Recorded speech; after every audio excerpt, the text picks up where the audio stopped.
Bueno, buenos días a todos. Muchísimas gracias por la invitación. Creo que hay muchos honores de esos que no merezco. Creo que algunos que son más de herencia familiar, probablemente más Bernardo el que ha hecho más que yo por todo esto, pero bueno, muy contento de seguir esos pasos. Y muchas gracias a todos por estar en un sábado a esta hora con todos nosotros presentes. Wilson intentó spoilearme la presentación, lo cual casi genera un problema entre nosotros dos. Y ahora lo que vamos a hablar es un poquito de lo que son los biomarcadores en lupus. Déjenme presentarles mi conflicto de interés, pero realmente con esta charla este no es mi conflicto de interés. Mi verdadero conflicto de interés con Colombia y con este viaje específicamente está relacionado con la comida, como pueden ver ahí. Tuvimos, como dijo Loren, un excelente precongreso que estuvo muy bien organizado por varios miembros, entre ellos Carlitos. Muchísimas gracias por eso. Tuvo muchas cosas también relacionadas con el paisaje. Colombia es un país evidentemente hermoso, pero el conflicto de interés más importante con esta charla y con esta venida a este congreso realmente está relacionado con los amigos. Así que, por favor, les quiero dar un aplauso y muchísimas gracias por habernos recibido también a todos nosotros aquí.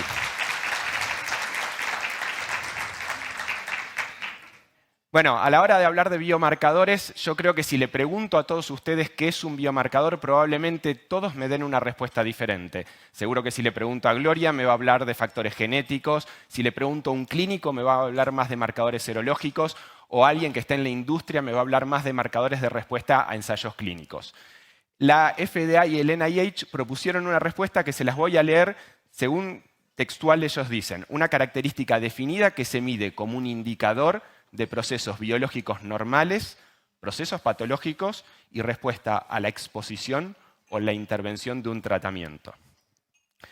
Se pueden definir 7 subtipos diferentes de biomarcadores, categorizar, y esto es probablemente lo que en los próximos 13-14 minutos utilizaré como hoja de ruta para ir hablando sobre algunos de estos biomarcadores. Como dijo Loren, hay muchísimos biomarcadores, hablaremos de algunos que tienen utilización en la práctica clínica y otros que son novedosos. Hablando de biomarcadores de susceptibilidad a la enfermedad. Este trabajo, conocido ya de muchos años, del New England Journal, nos muestra que existe un grupo de pacientes, y esto estuvo hecho en una corte de soldados norteamericanos que desarrollaron lupus eritematoso sistémico, 130 pacientes, de los cuales, con una media de 3 años antes del diagnóstico de la enfermedad, como pueden ver ahí, el 88% de los pacientes ya tenían un anticuerpo positivo antes de desarrollar la enfermedad. Los más frecuentes, el ANA, el DNA, seguido por el RO, el LA y el SM. O sea que aquí tenemos algunos anticuerpos que podrían marcar una susceptibilidad a la enfermedad. Levanten la mano aquí si hay algún traumatólogo.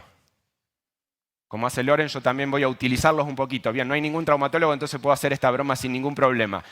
¿Cuántos de nosotros tenemos un paciente que viene con un ANA positivo diciendo que el traumatólogo le dijo vaya a ver al reumatólogo porque le duelen las articulaciones y tiene un lupus? Bueno, muchos de nosotros seguramente. Entonces, ¿qué podemos hacer para valorar la susceptibilidad que tiene este paciente a desarrollar un lupus, teniendo en cuenta lo que vimos previamente, que el FAN está asociado con la susceptibilidad de la enfermedad? Bueno, hay un anticuerpo que se llama el anticuerpo DFC70, que en este estudio japonés de más de 200 pacientes con enfermedades reumáticas demostró que la frecuencia en pacientes con lupus ANA positivo es del 2%. Datos de la corte SLEEK muestran lo mismo y, como pueden ver, en otras enfermedades autoinmunes sistémicas también la susceptibilidad a este anticuerpo es extremadamente baja para esas enfermedades. Con lo cual, es un anticuerpo que podríamos utilizar en la práctica para intentar diferenciar entre esos pacientes con ANA que van a desarrollar una enfermedad autoinmune de los que no. Loren ya explicó que los criterios de clasificación no son criterios diagnósticos, que los utilizamos muchas veces para consultarlos, pero aquí podemos ver en los criterios de clasificación algunos diferentes tipos de biomarcadores que podemos utilizar en la práctica clínica diaria para el diagnóstico de la enfermedad. Entre ellos, el más frecuente, los anticuerpos antinucleares, los anticardiolipinas, que nos ayudan a diferenciar entre si un paciente va a ser un lupus asociado a un síndrome antifosfolipídico, el riesgo de trombosis, los anti-DNA o los anti-SMID, por ejemplo, que son los más específicos. Pero mención especial a la proteinuria. La proteinuria nos ayuda a identificar a aquellos pacientes que van a ser una nefritis lúpica. Ahora bien, realmente cuidado con la proteinuria, porque la proteinuria nos ayuda a identificar qué paciente va a ser o qué paciente tiene un compromiso renal, pero la proteinuria no siempre es un excelente biomarcador para todo. Aquí podemos ver en esta revisión sistemática, en verdad una revisión de la literatura, de 42 pacientes por protocolos que fueron biopsiados, se comenzó un tratamiento y entre 12 a 24 meses post-tratamiento se le hizo una rebiopsia renal. ¿Y qué podemos ver? En la línea continua podemos ver cómo la mayoría de los pacientes a mayor proteinuria, que es el eje que tenemos, el eje vertical, tienen en el eje horizontal más actividad de la enfermedad. Sin embargo, en el recuadro superior pueden ver que hay un grupo de pacientes que tienen proteinurias elevadas y que el índice de actividad de la rebiopsia renal es bajo. Por el otro lado, en el recuadro inferior van a ver que hay pacientes que tienen proteinurias menores de 1 gramo y que, sin embargo, cuando los rebiopsiamos, ¿qué es lo que pasa? Nos encontramos con que tienen índices de actividad alto. Con lo cual, cuidado con la proteinuria para definir realmente qué es lo que está pasando al nivel del riñón. Esto nos lleva a que tenemos la necesidad, como siempre hemos dicho, de reconocer nuestra propia realidad y ver qué pasa en nuestros pacientes en relación a diferentes biomarcadores. Por esto, en el año 2018 se lanzó la corte de Gladel 2.0, una nueva corte enfocada mucho al tema de los biomarcadores serológicos, urinarios y transcriptoma. Aquí pueden ver los diferentes centros, muy bien representados por compañeros de todo Colombia que están participando. Es más, tenemos parte del comité de control de datos seguramente aquí en la sesión. Estos son los pacientes, más de 1.075 pacientes y 1.075 controles, y por primera vez vamos a tener datos que tienen que ver con biomarcadores serológicos centralizados, o sea que no los hacen en cada uno de vuestros centros, sino que además los corroboramos en un centro que va a controlar toda la corte. Y no solamente medimos los DF70 que les mostré previamente, sino también anticuerpos como los C1Q y los anticardiolipina con los antifosfatilserina y protrombina. O sea, con lo cual esto nos va a dar una frecuencia realmente de estos biomarcadores del comportamiento que tienen en pacientes con lupus. Estamos haciendo ARNA mensajero y además también biomarcadores urinarios. Por eso quise unirlo con lo que tenía que ver con el tema de la proteinuria. ¿Por qué? Porque los biomarcadores urinarios vienen a ser llamados como lo que podría ser en el futuro la biopsia líquida, una biopsia renal donde estos biomarcadores nos ayuden a identificar pacientes que tienen compromiso renal y qué tipo de compromiso renal. Nosotros estamos utilizando este índice que es el índice RAIL, que mide 6 biomarcadores urinarios diferentes y que han demostrado que tiene una muy buena sensibilidad, especificidad y un área bajo la curva para el diagnóstico de la nefritis lúpica. Y no solamente esto, hay algunos trabajos de que hablan que podrían predecir qué pacientes en el futuro pueden llegar a desarrollar un compromiso renal. Más de esto seguramente tendremos dentro de muy poco tiempo. Anticuerpos, biomarcadores que sirven para la monitorización. Aquí podemos ver los que utilizamos, vemos permanentemente estos pacientes, utilizamos el SLEDAI. Aquí podemos ver diferentes tipos de biomarcadores urinarios, la trombocitopenia, el complemento y el DNA. Yendo al complemento, el complemento, recuerden que es, lo que estamos midiendo es el descenso del complemento y muchas veces estos productos de degradación del complemento no se pueden medir eficazmente. Un biomarcador que se está utilizando y que está aprobado en Estados Unidos hace muy poco tiempo para el diagnóstico de la enfermedad son lo que se denominan productos de degradación del complemento. Son todos esos productos que se liberan cuando se empieza a consumir el complemento y que se pegan, como pueden ver en la parte derecha de la diapositiva, a los eritrocitos y a los linfocitos. Y eso se puede medir.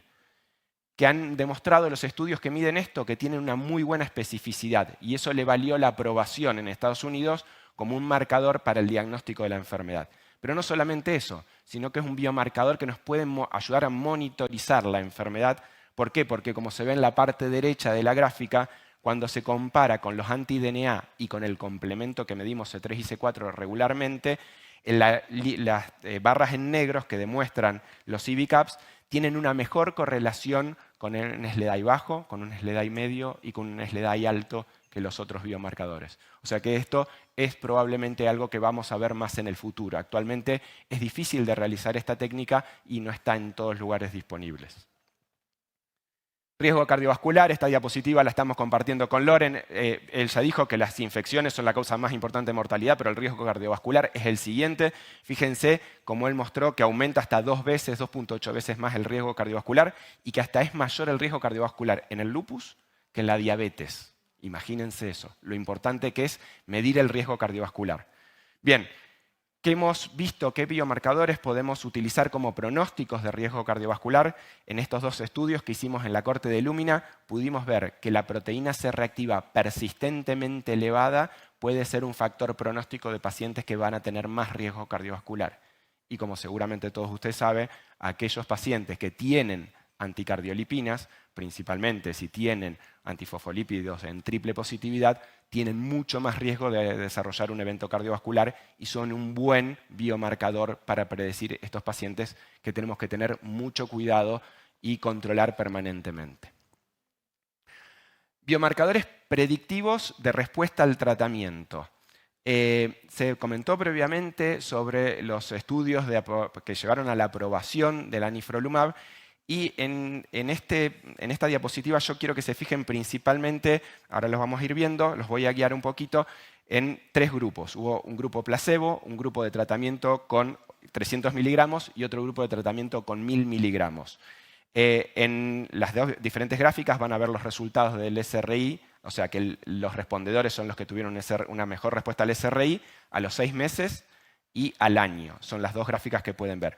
Focalicémonos específicamente en las barras grises que van a ver a los 6 meses y al año. La primera barra gris subrayada en rojo son aquellos pacientes que tenían una respuesta del interferón alta y los que están en azul, los que tenían una respuesta del interferón baja. Fíjense cómo los pacientes en tratamiento en la rama placebo, que a su vez tenían un tratamiento estándar, aquellos que tenían un interferón alto tuvieron menor respuesta de tratamiento. ¿Qué nos dice eso del interferón? Y ayer me compartió Loren una publicación reciente que se hizo en Annals of Rheumatic Disease sobre cómo vamos a poder medir el interferón futuramente como posible biomarcador. Esto es lo que nos demuestra que los pacientes que tienen un interferón alto fueron más difíciles de tratar que aquellos pacientes que tienen un interferón bajo, con lo cual el interferón seguramente en la medicina de precisión nos van a ayudar a medir qué pacientes van a poder responder mejor o peor a algún medicamento. Ya yendo al final, todos sabemos que los tratamientos contra las células B son parte del tratamiento que utilizamos en el lupus eritematoso sistémico y medir biomarcadores de farmacodinamia puede llegar a ser medir los niveles de linfocitos B. Eso nos puede ayudar a ver cómo va a responder un paciente. Otra forma, como dijo Loren, es poder, en biomarcadores que tienen que ver con la farmacodinamia, es medir los niveles de hidroxicloroquina, que en la mayoría de los países de Latinoamérica no lo tenemos disponible, pero que probablemente es también un muy buen biomarcador de farmacodinamia. En relación a los linfocitos B, traigo como última pincelada este estudio que es realizado en el Reino Unido, donde lo que se hizo fue medir, lo que ustedes van a ver en rojo son los niveles de linfocitos B, y lo que ven en azul son los niveles de proteinuria. Estos son un estudio en más de 150 pacientes. Este es un caso específico que están seguidos por más de 10 años y lo que pueden ver en este caso en especial, que el paciente que fue tratado con rituximab disminuyen significativamente los linfocitos B dentro de las primeras 10 semanas y esto se correlaciona con un descenso de la proteinuria en el paciente. Sin embargo, ¿qué pasa? ¿Cómo nos sirve la célula B como un biomarcador farmacodinámico? Lo que podemos ver que después de la semana 20 empiezan a aumentar los linfocitos B y esto se asocia con que posteriormente el paciente desarrolla un nuevo brote de enfermedad renal con un ascenso de la proteinuria. Se lo vuelve a intentar tratar con rituximab, pero ¿qué pasa? Los linfocitos B no descienden. Eso es un buen biomarcador porque la proteinuria persiste activa. Ese paciente se lo trata posteriormente con ocrelizumab, descienden los linfocitos B y eso se correlaciona con un descenso de la proteinuria. Entonces lo que estamos viendo es que poder medir por citometría de flujo los linfocitos B, los niveles de linfocitos B, o como dijo antes Enrique en la charla previa, poder medir las inmunoglobulinas, son biomarcadores indirectos de cómo pueden responder los pacientes con esta enfermedad. En conclusiones, los biomarcadores podemos ver siempre el vaso la mitad lleno o la mitad vacío. La mitad lleno, el anti-DNA, el complemento, los antifosfolípidos, los anticardiolipinas, son buenos biomarcadores que nos ayudan a hacer un seguimiento de nuestros pacientes en la práctica clínica diaria.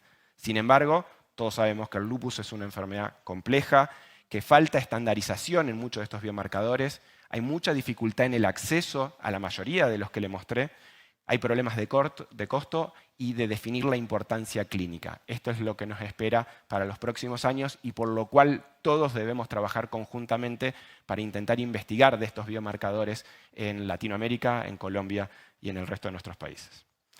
Estas son las redes sociales de GLADEL, muchos de ustedes forman parte de GLADEL y les agradezco mucho por la invitación.